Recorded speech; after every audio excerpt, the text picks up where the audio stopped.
OBC आंदोलक आक्रमक धुळे सोलापूर मार्गावर रास्ता रोको। ओबीसी आरक्षणाच्या मुद्द्यावरून ओबीसी समाज रस्त्यावर उतरला आहे। जालनामध्ये ओबीसी समाजाने धुळे सोलापूर मार्ग अडवला आहे।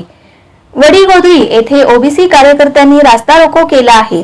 लक्ष्मण हाके यांच्या उपोषणाची सरकार दखल घेत नसल्यामुळे ओबीसी समाज आक्रमक झाला आहे। जालन्यात ओबीसी समाज आक्रमक झाला असून धुळे ते सोलापूर या महामार्गावर रास्ता रोको केलाय। लक्ष्मण हाके यांच्या उपोषणाचा आजचा 6वा दिवस आहे। त्यामुळे हाके यांची तब्येत खालावत चालली आहे। मात्र असं असलं तरी सरकार अद्याप निर्णय घेत नाही। त्यामुळे ओबीसी बांधवांनी आक्रमक होत धुळे सोलापूर महामार्गावर अचानक रास्ता रोको केला।